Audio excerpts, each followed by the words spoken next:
So hi, welcome back. I'm gonna pick up right where I left off. So last time I was actually writing a query, and what I needed to do was I needed to so I created an explain plan for my query for the inline plan that I was working on. So what I'm gonna do now is to just make sure that I have to look at how many rows I have in that plan table. What I'll do is I'm gonna issue this command select count. And actually, this slide is wrong. So if you issue this, it's gonna just. So let me do this. Let me describe the plan underscore table so you guys can get a sense of what the star actually is gonna be retrieving. So the reason why the query kept running for so long yesterday is because these are all the different columns that are being retrieved. And really, I'm not looking for all these columns. I'm just looking for the number of rows that are inside of the plan table. So I'm gonna issue select count star plan underscore table. So I have six rows currently in my that are part of my execution plan that are in the plan underscore table. So what I'm gonna do is I'm actually going to do this. I'm going to issue this statement. Select star table from table open parent EBMS underscore xplan dot display. And again, like I told you guys last time, I had two choices. I can either do the display or display cursor. I'm going to do the display cursor because I think it's more it just has more data that you're retrieving. So basically, if you look at what actually just went on, I mean the code I was just run. Let me make sure I have this right. Okay, so with the cursor, what you're looking at is basically just again, it's showing you that what sampling was. Okay, actually, you know what? Let me take that back. Let me do this. Display. Yeah, I wasn't. Style from table point for display. Yeah, I wasn't wrong. So actually, I'm not sure what's going on here because it shouldn't. It should show 6 rows, and it should. I have to use. Okay. Okay, actually, yeah, it is right. So again, with a cursor, you just get again, they sort of give you the same information. Like, but basically, what it does is it with a cursor, it just tells you, oh, this is what happened, and what happened. So basically, the cursor is sort of it sort of gives you insight into again what's going on with the plan table. But so basically, and then the display procedure actually just gives you insight into the object that you're actually querying. So basically, here I just have I have a hash group by. I have a full table scan, basically being done on my regions table. But the thing is, basically, I also have an index on my regions table. Again, as you guys can remember, I had the primary key basically is not null, and then there should also be an index on that primary key. So let me just show you guys exactly what I'm talking about. I'm gonna try. So let me connect as a sysdba. Let me create an index region underscore ID underscore IDX on region underscore ID.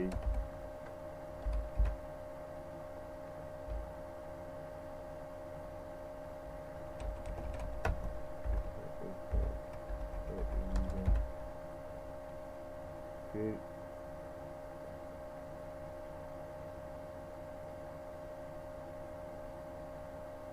Oh yeah. Again, I forgot to put the HR. So if you look at what the results tell me, basically tells you that this table already has an index on it, right? So remember, one of the things that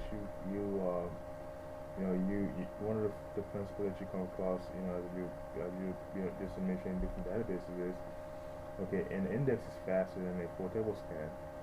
So that's not always the case. You would have the optimizer again just perform a full table scan if it's so the optimizer is doing two things, right? It's going to look at its stats. It's going to look at, okay, which one is more efficient, right? So in this case, because the table is small enough, then the optimizer decided to do a full table scan. But then again, if the table happens to be large, if a large table, then the index will be more appropriate. So the optimizer is actually going back and forth deciding, and the smaller your table is, the less likely it's going to use an index, and the larger your table is, the more likely it's going to use an index. Just keep that in mind for future references. So let me do this. Let me go back into HR score. Okay, so now I know what the optimizer actually performed inside of my to service my request. There's a view reading here. Again, sorting with order by. So all those things I'm not too shocked by them, but then again the highlight is the full table scan for basically a small this small table, the regions table. So what I'm going to do now is I am going to just focus on just some of the different features that you can use to help help the optimizer with just again going back to what I said earlier regarding cardinality. You can help the optimizer just get if you just a few of the raw data that are representative of the entire data set. So some of the things that you can do is you can actually use dynamic sampling. If you remember on one of the lines that actually I queried with a cursor actually said I'm using dynamic sampling, and I'm using a level 2 dynamic sampling. I believe I should have slides on what dynamic sampling actually does. It's one of my it's an upcoming slide, but I'm just going to cover what these levels mean. Level 1 I know means level 0 I think means basically the SQL statement. But I think as the higher the level goes, then the more like basically the difficulty of the operation is like that just means that the operations are becoming more and more demanding in terms of particular data, particular piece of information. So I'm gonna cover what these level means with dynamic sampling, and then and also you can use histograms. I'm also gonna cover what the histogram is, and how you can use histogram on the fly to basically just provide the optimizer with more accurate statistics for for faster reads and better performance. And also you can use if you have a again this is probably going to apply just mostly to like companies. You would have to buy the diagnostic and tuning pack license with Oracle, and that license is going to basically just give you access to the SQL Tuning Advisor. So what it's gonna do is it's gonna basically again. So the optimizer. Okay, one of the things that I said earlier is that the optimizer does what performs the execution and the querying based on statistics, right? But also one of the things that I should mention is that it has some sort of estimate. It's not just going to perform all these operations without anything, without any sort of pre like data regarding the particular object. So it has estimates. So basically, what the tuning advisor does is it's gonna basically just look at the query and look at the estimates that are basically being that are being reviewed by the optimizer, that are in the possession of the optimizer. So it's gonna compare those two, and then basically it's gonna have the optimizer just perform whichever one is more effective and efficient, and really just faster. So one of the things I really want to do is I really wanted to I thought I had this on this slide. So what I should have done is there's a setting that you can actually use to get more reading. So I think it is exec. You know what? Let me see if I have him up in the slide.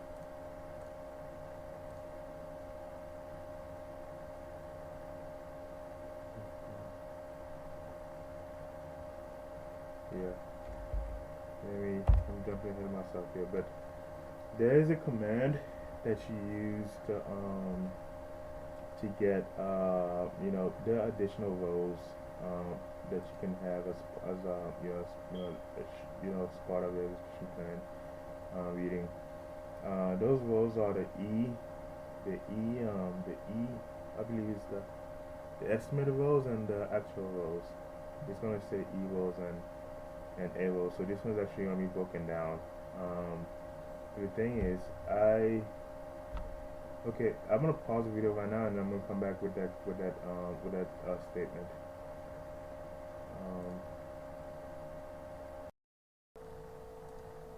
Okay, guys. So I was actually able to do it now. I was able to get the evos and evos like I told you before. So basically, it's just a so you know how before I just used a select star from table, and then I just use a display a cursor. So if I do this, if I just do this, then it's not gonna show it. This is considered to be a typical or basic request, or at the basic level.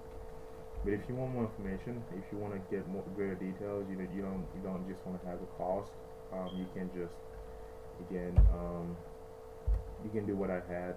Basically, just put this display cursor, but at the very end, after the display cursor, put an open parent, put a format, and then just put a format in. So I believe you have, I think it's two choices, or it could be more than that.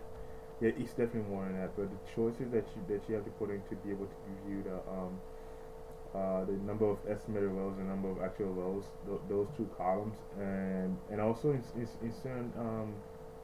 certain circumstances you might also be able to look at the what's going on in the buffer number of reads. You can again, that's going to be part of the report. So when I run this is what I have. So I can't read this entirely. So what I'm going to do is spool add C app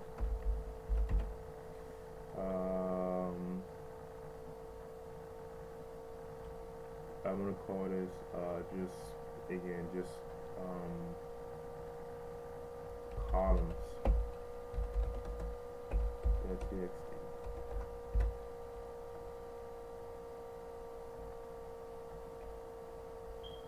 Okay, actually, you know what? Um,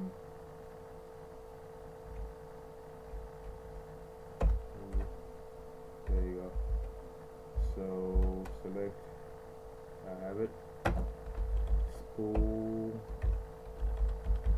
off. Let me go into my file system. Columns. There you go. So basically, this is again. So if you don't have if you don't ha if you can if you're not able to set the right line size on your SQL Plus window, then you can just basically just spool the file and then and read the content of the file to get your to get your information. So that's one possibility. So let me do this. Close it out. Minimize this. Actually, I have really bad memory by the way, so I'm just gonna delete this because I know if once I'm done, I'm probably not gonna come back into this. Oh, what did I do? Okay, never mind. There you go. Okay. So that's how you're able to read basically your statistics with the details. And also this is very important, right? So again, so you have to be able to distinguish between what the reads are and what the statistics actually are. So if you look at what I had before,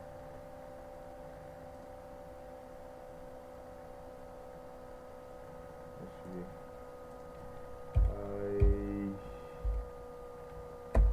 okay.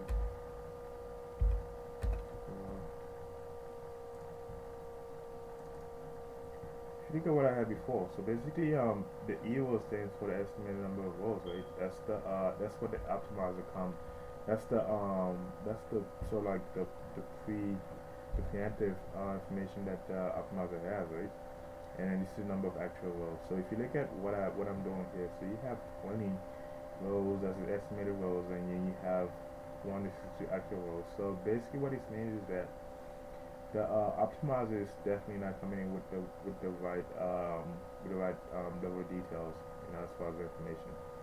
So it's gonna be problematic because again, this value is high, so that means that the optimizer is probably gonna be confused just a little bit, and it's gonna basically. So when you have this confusion in the estimated rows and the actual rows, basically optimizer spends more time on on doing a particular operation. So basically, how you can ease this is like so like make this easy, allow basically just make the optimizer not have to just encounter these circumstances. You can actually just basically just adjust the number of estimated rows that the optimizer is able to view internally, and then you can basically again to match the number of actual rows that again the actual rows that are in the different objects.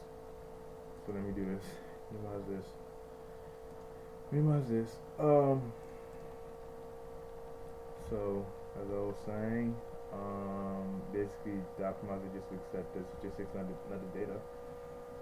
And what I really want to do is I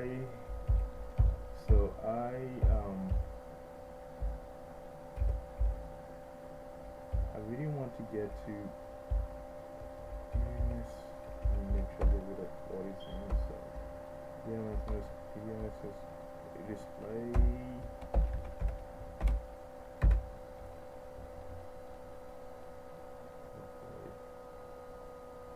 So yeah, so basically that's what I'm trying to say. So again, you have these two options: the display, and you also have the display cursor. Display cursor gives you more information. Display cursor actually, as you guys can see, is much better than display because you can actually just make modifications to the result set, and you be able to again view more information. So the last thing I'm gonna do is again. So the reason why I have expressions. These are some of the things that would actually make this process more difficult for optimizer, right? So if you have the more expressions you have, again, so expressions that just and or between those expressions. That means that's gonna increase the workload for the optimizer.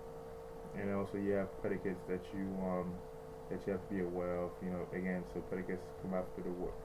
Basically, just anything that comes after the word clause. And again, so where to find my tutorial? Basically, I'm on YouTube.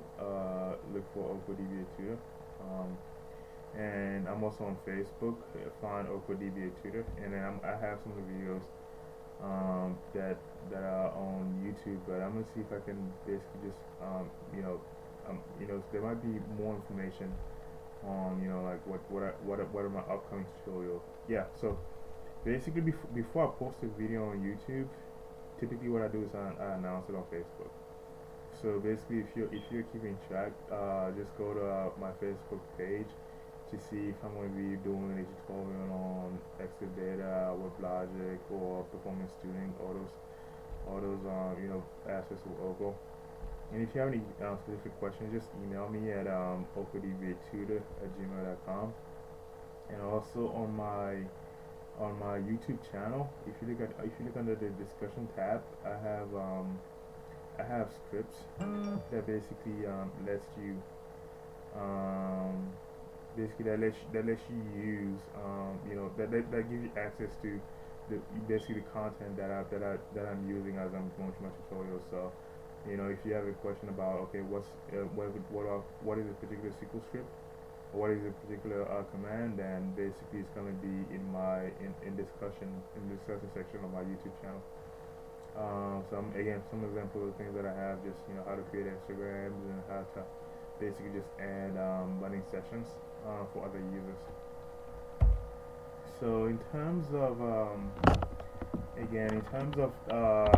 just again, I'm going to cover that in simply now, but this is a big sticking point. So with queries, right? So they become more and more complex with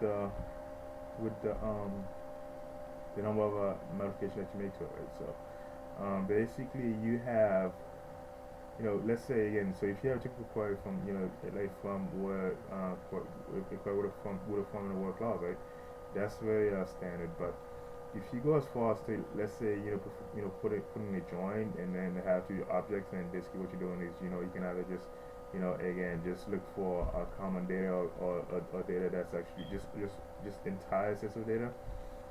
Again, so that's very difficult again for the optimizer, right? And by the way, when I say look for all sets of data, both common and uncommon, that's referred to as a Cartesian join. But okay, before I digress, okay. So how you can enable, again, I've already gone over, like it's gonna show you. So when you create a report, it's gonna show you, okay, these are the things that I have enabled, right? So one of the things that you should enable is dynamic sampling. So basically what you can do is, again, these are the different levels that you can have of dynamic sampling. And so again, so you would have, again, 0 is just, that means that dynamic sampling is off. And then 10 means that, basically you're going to be sampling, basically just, again, it's all statements, right? So what I would do now is, I'm going to go over one of my reports. And if you look at what I had, basically it showed me that let me do this. I think one of my reports actually showed me that I had display cursor, not format, but display cursor. Okay.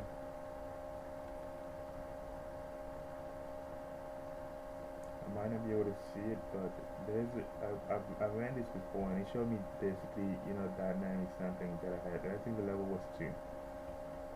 So let me see if I can find it. Show parameter dynamic underscore sampling doesn't exist. So okay, let me set it. Oh, that's why. So it's actually optimizer underscore dynamic sampling. Show parameter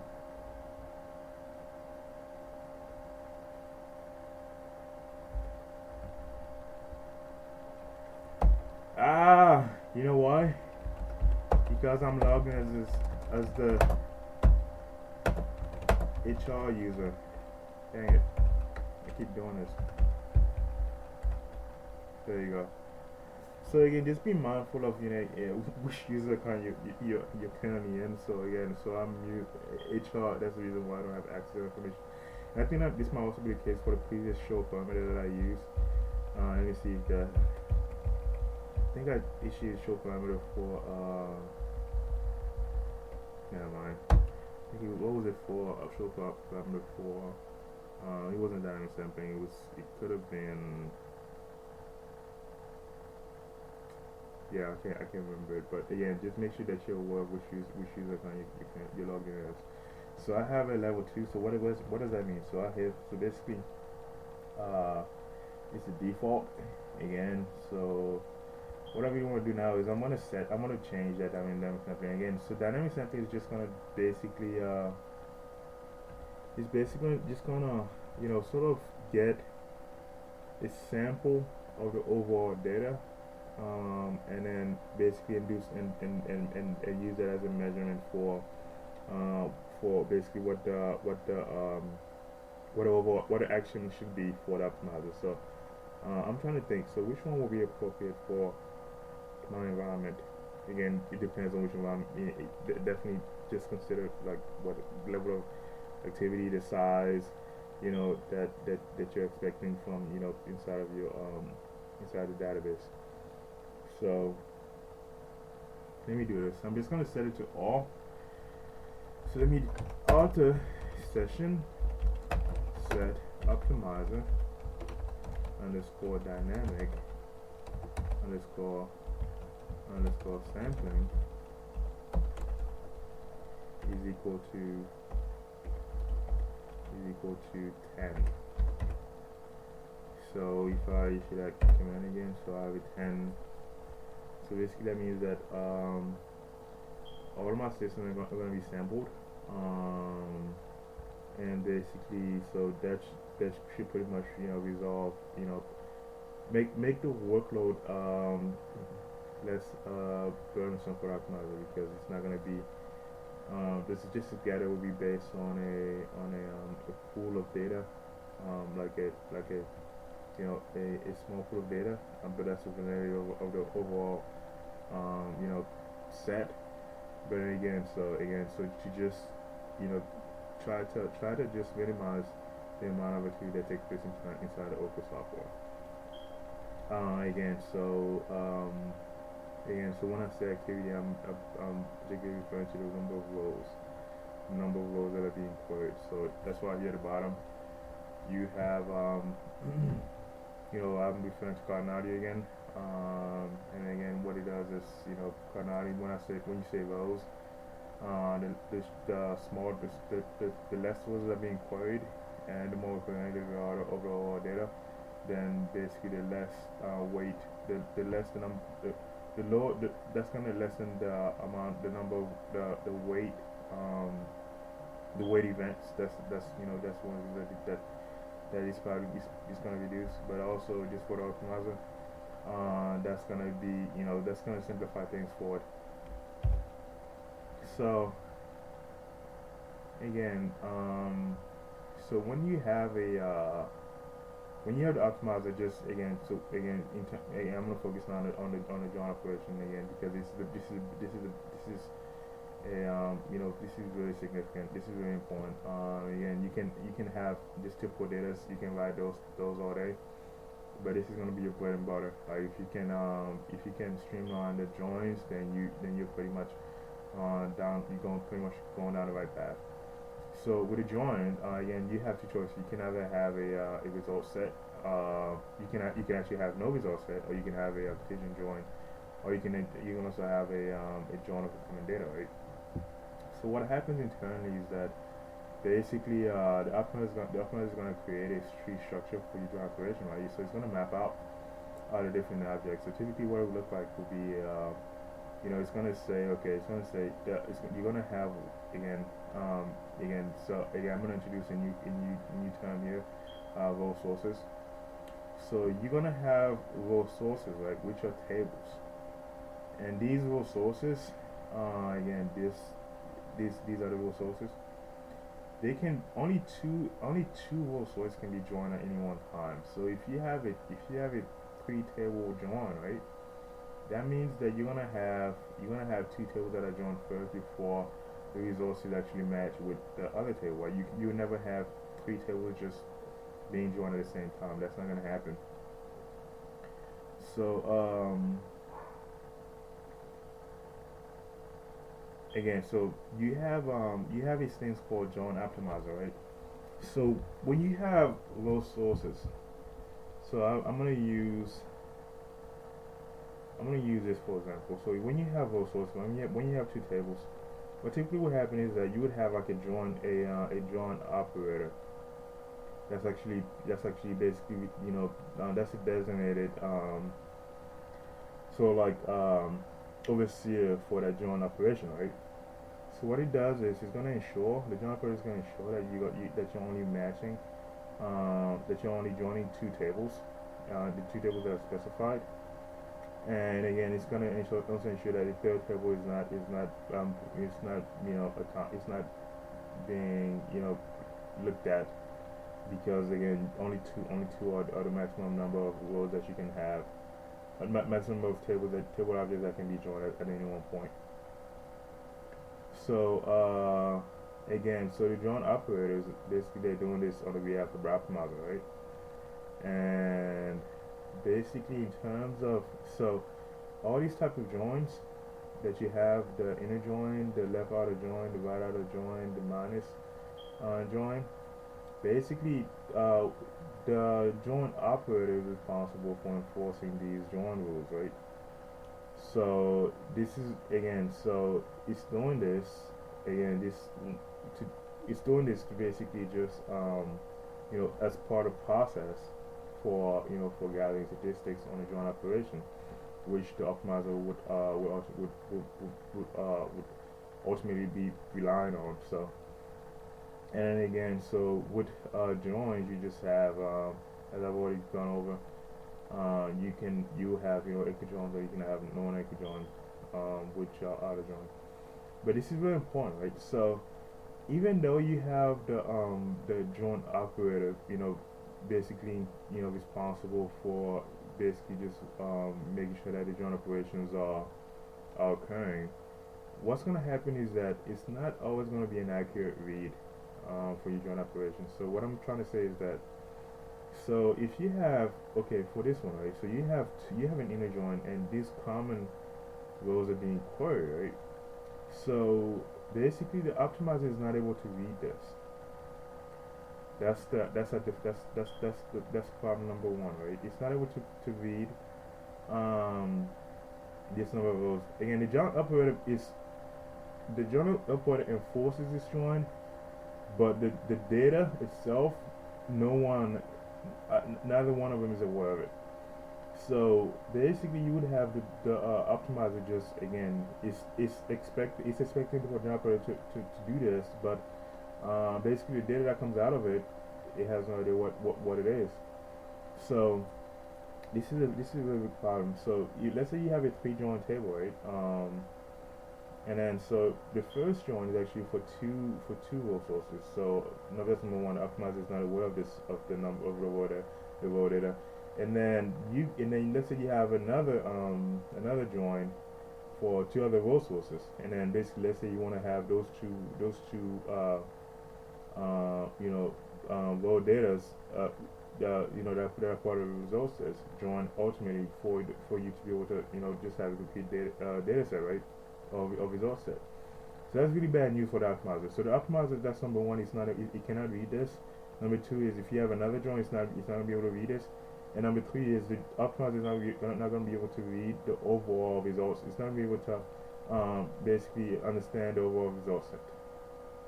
So that's just bad news all over for the optimizer. So again, what you have to do here is you just make sure that you have the right statistics presented to the optimizer, so that it's able to just decipher what results which results it should be going. It should sort of like go towards. So you have to nudge it towards, which one is the right, um, the right result set for your joint operations. So again, so I'm just pointing it out on this slide. So here basically I'm just again, so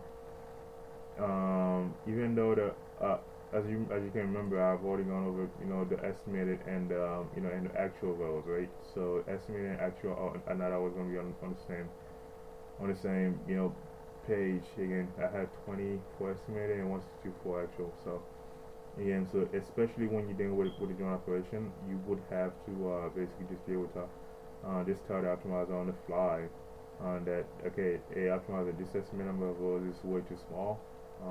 You should be considering something bigger. Being that the actual number of rows is a greater value. So what I'm trying to say is estimated number of rows, which number of rows, okay. So it's not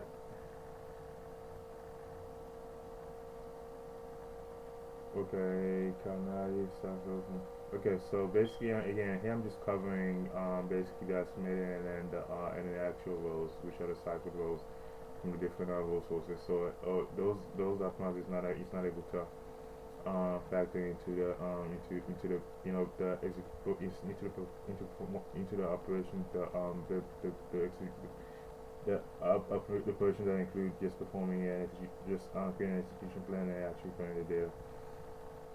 So um, here you have these are just some of the predicates that you expect to have in a joint operation. The exist and not exist, equals any, equal greater than or not less than or greater than, which is basically cannot be equal to, and then all, and these are different joints that you have. So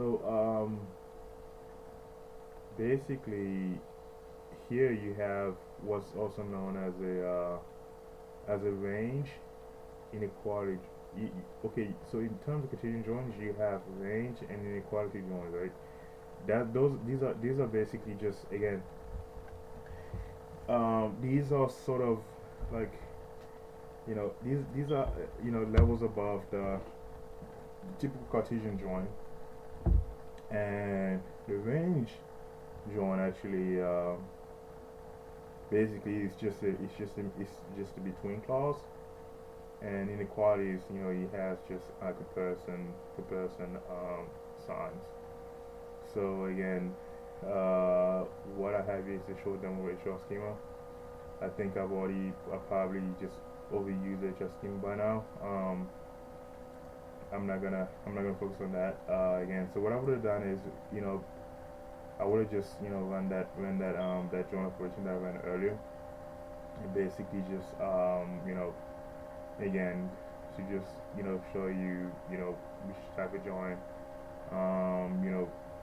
I can you can use them and what goes on internally in terms of the breakdown for the execution plan. So and these are just some of the examples of the queries that you will find if you were to run those types of joints. So here you have an example of an inner join, and then you have using, and again, as I told you before, you can have a using for for a common column, or you can also use an on for basically a common also. But basically, what you do is you would just put in the employee that department ID is equal to. So the using allows you to just have one column, but on you have to put an equal sign for these columns belonging to each of these table objects. And here, this is an example of again. This is an example of basically what I was referring to. This is a you have a join between the employee and the department. And this is what an on a join an inner join with the on clause would look like. We'll just have these two up here. This is just an example of I believe this should be because I know Oh man, okay. Yeah, this one should be just a. Let me look at the joins that I have here. I need to join. Yeah, it just looks like a typical, equal join. Yeah. So I think what my take on this was maybe inner join, equal join. Yeah, inner join, equal join. This is what I was going for. And this is the exist clause. Basically, it's going to basically just look at basically whatever the result is for this query. It's going to do a matching. It's going to match the information that's up here, and it's going to give you the row there that you're requesting. If there's a match, um, and then the opposite of that would be not exist. Yeah, so it would be not exist, and that would be more of a um, that would be that this would actually just capture the outliers for these two queries, and yeah, it would capture the outliers. So basically, now this would basically just not factor anything that's part of this result set will not be factored into the result set that you're receiving. Um, and then here you have a cross join, which is more of a again, so it's more of a contingent join. But basically, the reason why I have this one here is basically this is an example of an inequality join, where basically it goes beyond just a contingent join. So typically, a contingent join will be from table cross join table, and then that's it. But inequality join, basically you go further by adding a word clause. So where basically this is greater than and this is equal to. So this is referred to as a cross join plus cross join greater details inequality join. And also here at the bottom you have an example of a range join. Again, range uses the between and the and. So again, basically what you're doing is you're just querying. You're doing you have a so you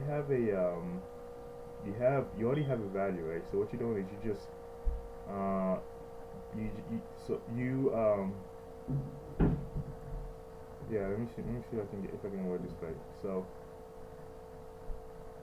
you are querying, you already have a start date, you have an end date, and what you're doing is you're just querying um to see if the transaction if this date actually if there are any transaction agreement any raw data that are part of these two that are between these two, and that should be queried. And then again, so this is just an example of a range a range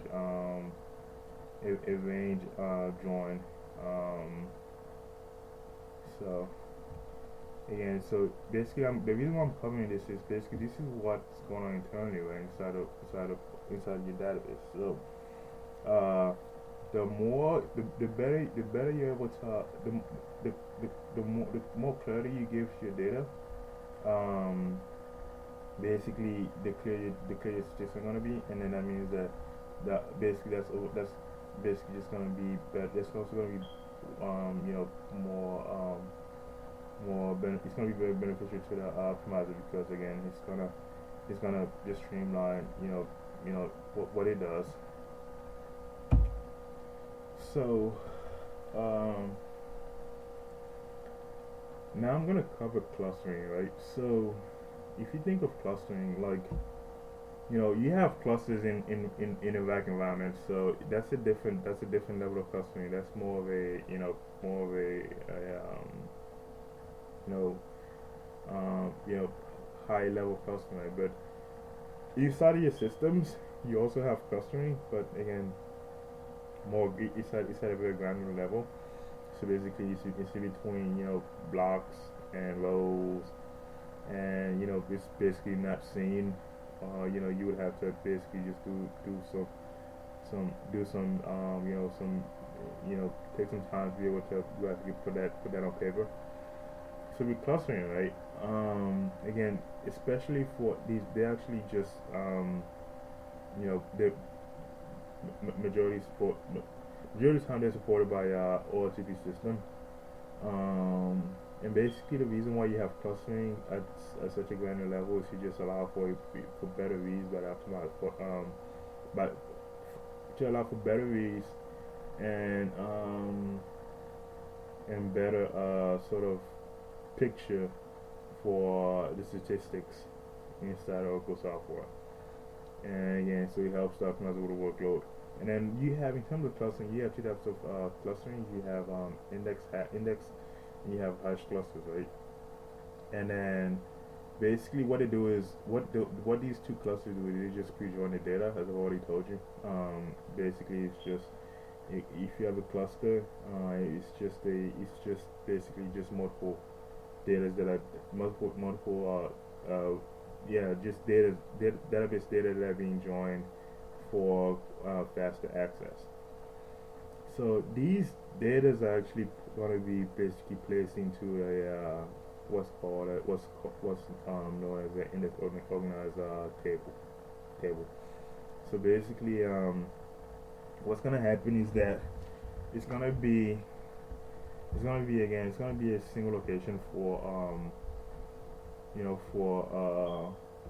for the different operations, right? So I'm actually gonna cover later. I'm gonna cover just how the index works when it reads it when it's doing the reading for your of your database for your table objects. And then again, that's something I'm gonna go over. So the good thing about indexes is that you can have them perform two types of operations, right? So you can have an index just basically in itself just store and the table data, so that you can access it any time, or you can have an index just do the reading of the table objects. And again, so if you again the typical graphic would be just index and table objects, but if you have joins, then that means that the index is going to be basically just doing reading from multiple table objects. So what I'm going to cover now is what's known as a heap organized table. So basically, a heap organized table is exactly what I just said. It's just data that's been accrued or that's been combined inside of your OLTP system. So heap organized table is just basically it's a form of clustering, right? Basically it's just a one-stop shop for data for raw data access. And then hash partitioning is good to okay. So what I'm trying to say here is that again, so even though you have a heap organized table, you can also have situations where you have what's called where you have just hash partitioning, where basically the data is actually not in a single location, but it's actually spread out, and that's referred to as hash partitioning. So if you look at, I hope it shows, but one of the queries that I ran before, you actually showed that that it was performing a hash partition.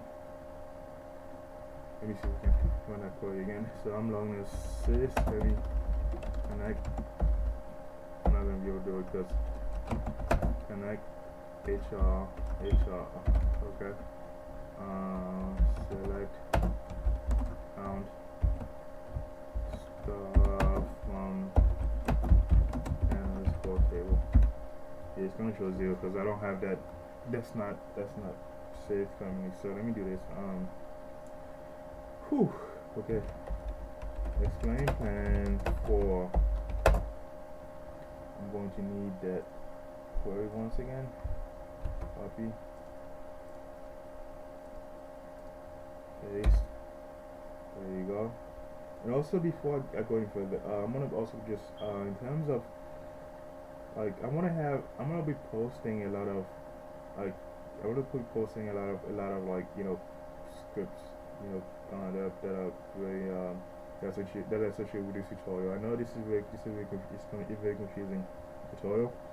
So for example, I'm gonna post basically how to adjust your estimated rows to match your actual rows for better reading by the you know for better statistics for the optimizer. And that's gonna be available in my discussions in the discussion stream of my YouTube channel in just a little bit. So so I've just done that for you. So let me do this. Select star from table dbms underscore explain that display. Okay, so if you look at hash, right, that's what I was trying to get to. So when you see hash, basically just think of scattered data, right?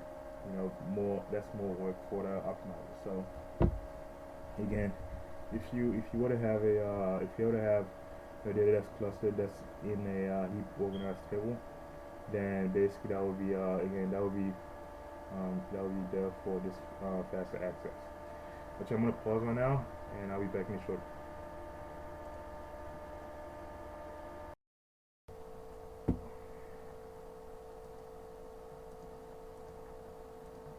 Okay, as I was saying, so basically just again, so if you see hash, just know that the data is scattered, and that's just more reading that has to be performed. Um, okay, so what I'm gonna cover next is again, so when you have um when you have this hash partition, right, and you basically that means that you have scattered data. That means that multiple locations just have to be accessed, right, for those data.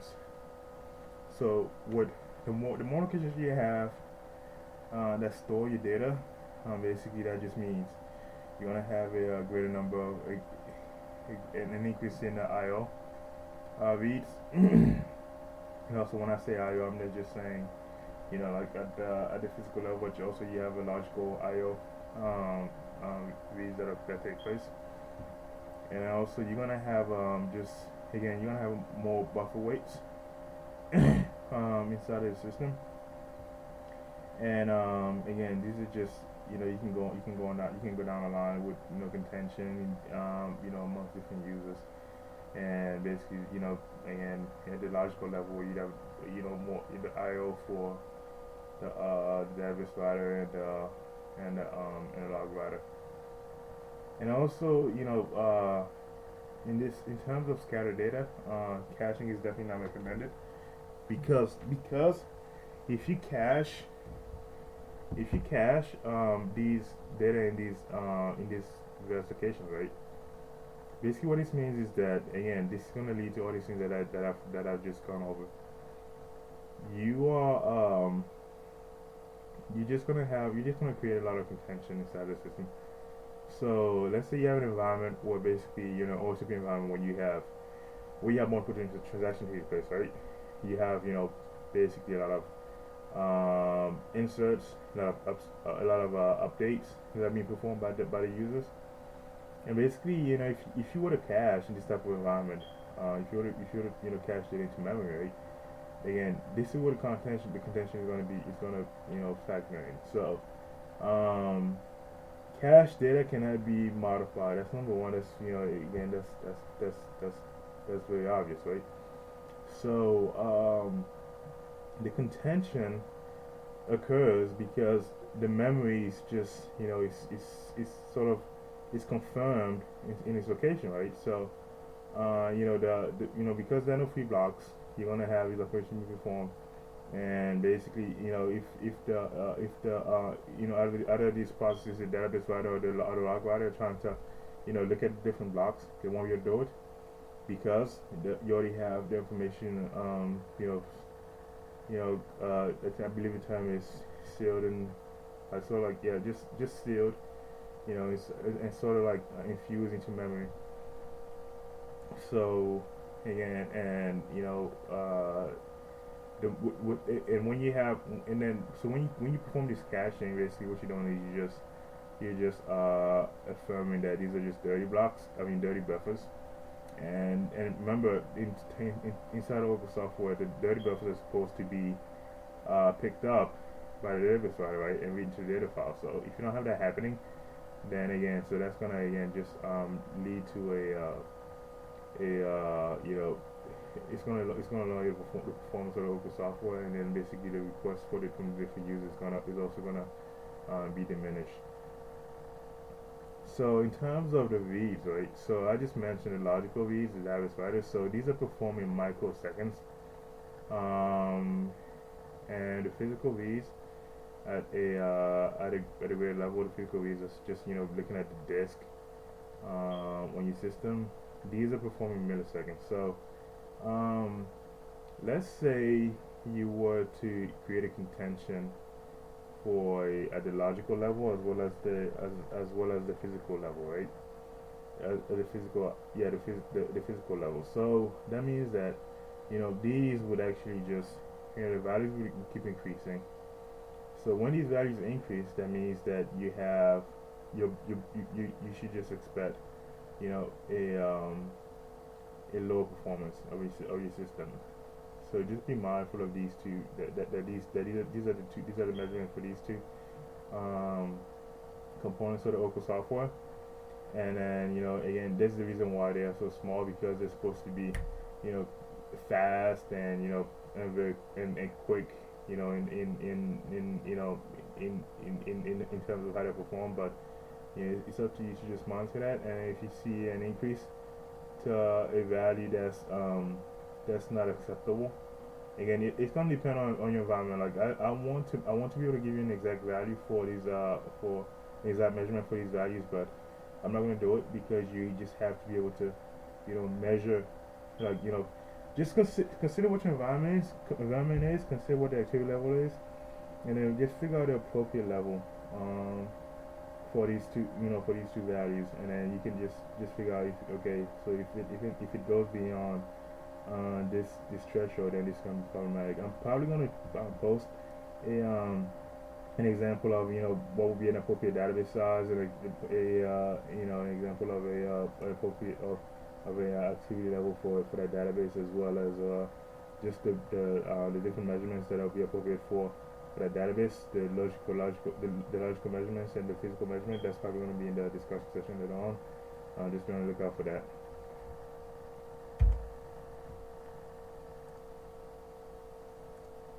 Okay.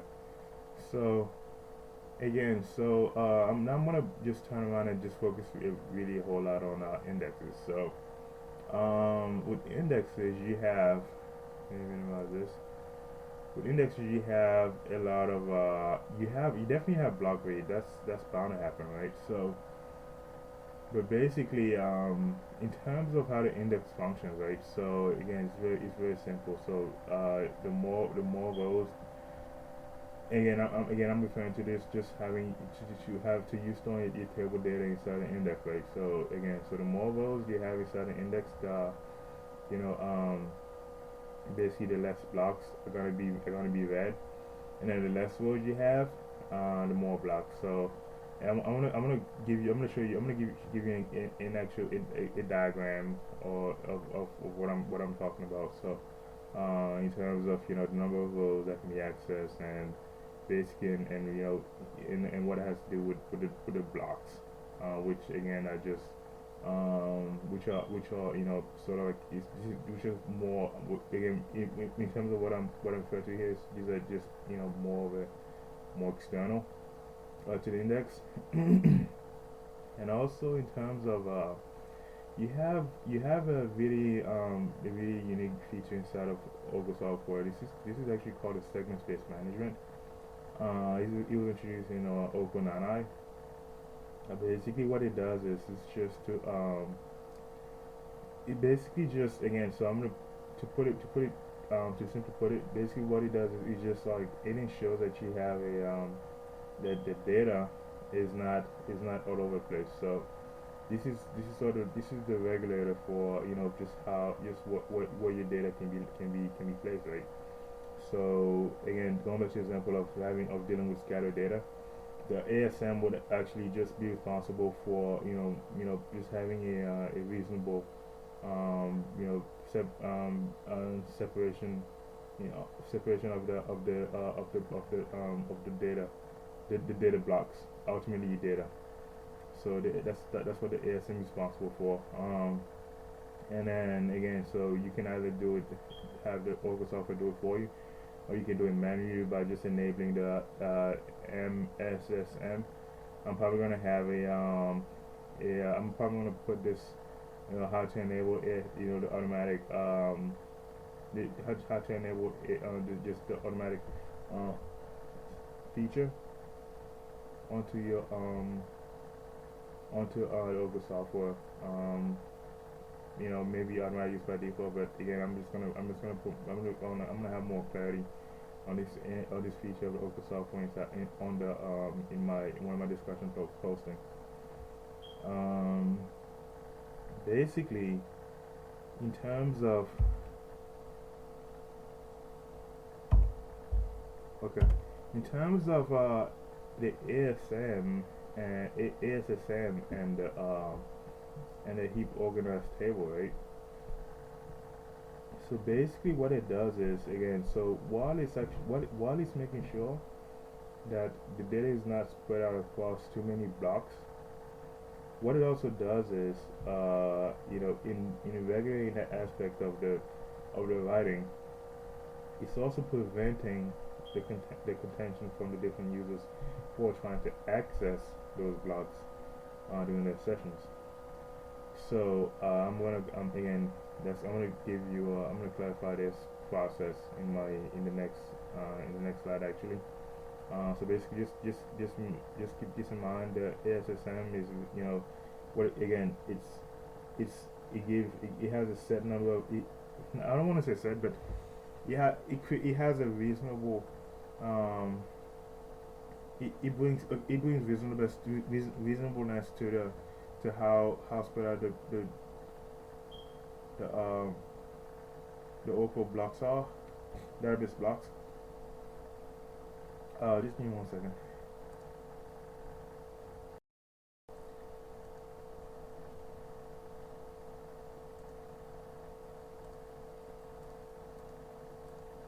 Okay, so he brings reasonableness to the how spread out the data is in the blocks, but also it sort of it moderates the access to those blocks by the different user sessions. So this is just a diagram of how an index works, right? So you have index organized tables. So this is what I was referring to earlier, right? So you have this is an example of a B-tree index, right? So typically what happens is that the index would actually store the information in itself. That's one of the options, or you can just do the reading on the table blocks. That's why if you look at what I was gonna run over earlier is basically the more rows you have internally, the less blocks will be read, and the less rows you have internally, the more blocks will be read. So basically, what happens is that the index actually is doing reading of the table blocks. So it's gonna go from this one to this one, from this one to this one, from this one to this one. This is this one. It can do as you can do from this all the way to the very end, right? Or what it can do is you can actually just sort of as opposed to just going to all these blocks, you can just stick with this one block and do more reading of the block and to just get to basically just become more of the rows on this block, and then basically what happens is that if the index does this, so it means that basically it's gonna go to number one, it's gonna go to a low number of blocks. Again, it's that's definitely much better. Um, Again, in terms of the timing, so this so basically you can actually calculate how long it's gonna take you to basically just go down to go down to all these blocks as opposed to just staying in just one block and reading more rows. And if you were to do the math, just reading more rows inside of a block is basically it's really time it's time like the time for this activity is actually lower than reading all the different blocks. And again, you don't have to read all the blocks because what you're looking for is you're looking for representative data. So that's very important also. So in terms of the index, right? So you have what would happen is that if the index is to store data internally, right? It's gonna create a index organized table. So basically, that just means that again, the data is gonna be stored in this. It's that again. So typically, you would have a table block. That's to be expected, right? But this is a unique feature, feature that's associated with using index. So you can have this table where only the index specific raw data is being stored. And again, so you just have faster access for the index if you were to have this configuration. And again, so basically you don't need basically since you be relying on this, you obviously will not need the table blocks any longer. Um, you would not need that any longer, but then again, it's an object that has to be inside of that has to be inside of that has to have this information. So inside of inside of Oracle. So that means that basically by choosing to go with an index organized table, what you're doing is you're just choosing to use more of your resources. So again, you can have this configuration, that's fine. But again, so if you have this, you'd be using more memory, more resources will have to be allocated to this aspect of of your database. Your raw data readings as opposed to just the conventional way, which is reading the rows that are part of a table block. And again, this is highly configurable. Basically, you can design this however you like and store whichever data that you like. So I'm actually going to stop right here and I'm gonna pick it up, and I should be able to conclude the next few slides. Thanks a lot for watching.